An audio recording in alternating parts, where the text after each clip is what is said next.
तथापि इन सब ग्रंथों को भाष्य टीका आदि के अनुसार पढ़ने पर क्या होता है, गंभीर से गंभीर शास्त्र की गुत्थी सुलझाने का दृष्टिकोण प्राप्त होता है, और फिर गंभीर से गंभीर व्यवहार में जो गुत्थियाँ आती हैं उनको सुलझाने का दृष्टिकोण प्राप्त होता है।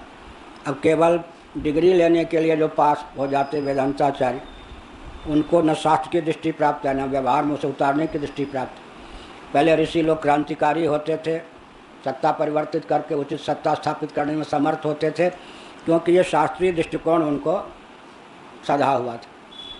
तात्पर्य निकालेंगे परस्पर विरुद्ध वचन या गौण वचन को लेकर भी तात्पर्य निकालने की क्षमता शास्त्रीय ढंग से अगर आ गई तो जटिल से जटिल शास्त्रीय पहेली को सुलझाने में समर्थ होगा व्यक्ति, और व्यावहारिक पहेली को भी सुलझाने में समर्थ होगा। आजकल क्यों गिरावट है, न शास्त्रीय पहेली को सुलझाने की क्षमता रह गई, इसलिए व्यावहारिक जो पहेली है, राजनेता लोगों में कहाँ क्षमता है कि गुत्थी सुलझा दें, राष्ट्र की समस्या का समाधान कर दें। अंधेरे में ढेले मारते जा रहे हैं, विकास विकास विकास।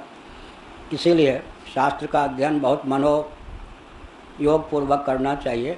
परस्पर विरुद्ध वचन या जो गौण वचन पर लक्षित होता है वो मुख्य कैसे बन जाता है, मुख्य सा लगता है वो गौण कैसे बन जाता है।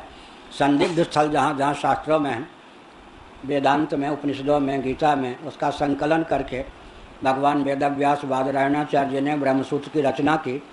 इसको भाष्य, भामती, आनंदगिरी इन टीकाओं के सहित अगर कोई आत्मसात कर ले, या रत्न प्रभा टीका है, आभोग है, परिमल है, कल्पतरु है, उसके जीवन में क्षमता आएगी कि जिन जटिल प्रकरणों का यहाँ वर्णन नहीं है, मान लीजिए और उपनिषदें भी तो हैं, वहाँ भी तो एक से जटिल प्रश्न हैं, गिनी चुनी उपनिषदों को यहाँ पर ब्रह्मसूत्र में रखा है, लेकिन और भी तो उपनिषदें हैं जहाँ बहुत से जटिल समस्या है, उसको सुलझाने की क्षमता होती है। व्यवहार में व्यक्ति इतना दक्ष हो जाता है, कठिन से कठिन गुत्थी समस्या आ जाए, उसकी बुद्धि उलझती नहीं, उसका भी समाधान कर लेता है। हम गुरुदेव की, गुरुओं की कृपा मानते हैं, लेकिन कोई हमारे 11 ग्रंथ जो गणित पर हैं, 11वां छपा इस बार, अभी प्रेस से आया नहीं है, एक लोकार्पण के लिए आ गया था, 2-3 आ गया था। 11 ग्रंथ पढ़ेगा कोई तो गणित है या दर्शन, दर्शन के सिद्धांत को गणित में डाल दिया गया, इसीलिए लोगों के लिए जटिल है।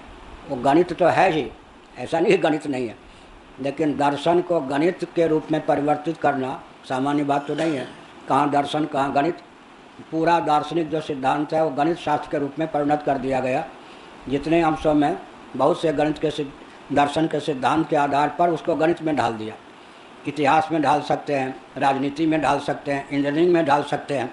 आजकल हमारे व्यक्ति कहाँ मिसाइल जहाँ बनती है वहाँ ले जाते, चार्टर्ड अकाउंटेंट के बीच में ले जाते, कृषि विद्यालय में ले जाते, BHU में, इंजीनियरिंग कॉलेज में ले गए, विभाग में, सब विभाग में ले जाते, सब विभाग में हम प्रवचन करते हैं, चिकित्सा विभाग में, विश्वविद्यालय में ले जाते, कृषि विश्वविद्यालय में, PC राजी। अब वहाँ क्या होता है, उनको होता है इन सब के आचार्य। होता क्या है, ये जो दार्शनिक सिद्धांत है उसको चिकित्सा में ढाल दो, क्या उसको फिर किस में, इंजीनियरिंग में ढाल दो, चार्टर्ड अकाउंट में डाल दो, कृषि विज्ञान में ढाल दो, मिसाइल में ढाल दो। ये कब होता है, जब परिश्रम हो, देवी देवता गुरुओं का अनुग्रह हो, शास्त्र के लिए पर्याप्त परिश्रम हो। एक बात कल मैंने जितू जी से कही, एक गृहस्थ की रचना है ना भामती, लेकिन उनको पता था कि मैं शादीशुदा हूँ, पत्नी थी साथ में, तब क्या, ये भी नहीं कि 6 साल की अवस्था में शादी कर दी गई हो, पत्नी मायके में हो, पत्नी साथ में रहती थी, उनको ये नहीं पता था कि मेरी पत्नी। बत्ती खिसकाने आई ताकि इनके पढ़ने में लिखने में कोई व्यवधान न बने। कैसे परिवार चलाती थी, भोजन तो बना के देती होगी, कैसे घर चलाती थी। ब्राह्मण तो प्राय वैसे त्यागी तपस्वी करोड़पति होते नहीं, पति को कुछ कष्ट नहीं देती थी, इनके काम में कोई। जान गया तुम कौन हो, इतनी शीलवती थी, ये भी नहीं कहा आपकी पत्नी दासी, समझ नहीं पाए कि पत्नी है, क्या चाहती हो, ये भी नहीं कहा। वंश परंपरा तो चले आपकी, नाम का अर्थ वंश परंपरा। भाष्य की पंक्ति को सुलझाने वाले को पत्नी के शब्द का अर्थ नहीं लगा, क्या, ये भी एक विषय था। भाष्य की गंभीर गुत्थियों को सुलझाने वाले व्याचस्पति मिश्र जी को दासी कहा, ये नहीं समझ पाए कि मेरी पत्नी, घर में कोई नौकरानी होगी क्या चाहती हो, नाम वो अब नाम का अर्थ वहाँ पर था कि कम से कम वंश तो चला दो, एक संतान तो हो जाए। संकेत में का नाम, अब नाम का अर्थ संतान है, ये नहीं समझ पाए। भाष्य की पंक्ति सुलझाने वालों को अपनी पत्नी के दो शब्द का अर्थ नहीं लगा, माने एकाग्रता, तन्मयता। अच्छा तो तुम्हारा नाम क्या है? उन्होंने समझा कि अपना नाम चाहती है। दासी सही, अपना नाम, तुम्हारा नाम क्या है? भामती। अरे इस ग्रंथ का कुछ नाम तो करण करना ही था ना, लो तुम्हारे नाम पे हो गया भामती, तुम्हारा नाम चल गया। हमने क्या संकेत किया? एक गृहस्थ को भी सन्यासियों से ऊंची स्थिति आ गई ना भाष्य की पंक्तियों के अर्थ को लगाने में। तो फिर हम लोग बाबा हैं, घर द्वार छोड़े हुए हैं, तो वाचस्पति मिश्र जी का नाम लेके हम लोग गदगद हो जाते हैं कि भगवान शंकराचार्य ने किस मनोयोग्य से भाष्य लिखा होगा, जिसके अभिप्राय को समझने के लिए सदगृहस्थ को ये भी नहीं पता चला कि वो गृहस्थ हैं, पत्नी को भी नहीं पहचाने, उसके शब्द का अर्थ भी नहीं लगा कि वंश परंपरा चाहती है। इसका मतलब यह सब जो ग्रंथ है ये सब इतने जटिल हैं और जटिल शास्त्र की समस्याओं को सुलझाने वाले हैं। इन सब समस्याओं को सुलझा ले व्यक्ति तो उसके जीवन में दिव्य दृष्टि प्राप्त होती है। अभी मैंने कंप्यूटर पे काम करना लगभग 10 दिनों से छोड़ दिया है। एक पेज कोई संदेश कहीं लिख दिया बस। आगे जो पढ़ाएंगे ब्राह्मण क्या है, विवेक क्या है, बृहदारण्यक उपनिषद 40-50 पृष्ठ बहुत कठिन है।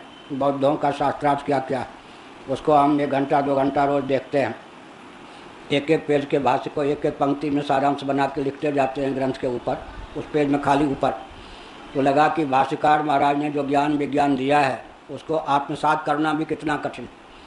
लेकिन उन महापुरुषों ने तपस्या मेधा शक्ति के बल पर जो हम लोगों को सुगम करा दिया तथ्य, उसको भी हम लोग आत्मसात न करें तो जगत की गुत्थी कैसे समझें, सुलझेगी।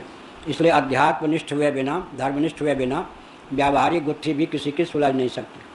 ये जो लोग सोचते हैं बाबाओं के प्यास क्या रखा है, मनोज जी हैं, क्या नाम है, जितेंद्र जी, ये सब व्यवहार में भी सबसे आगे हैं, दक्ष हैं या नहीं।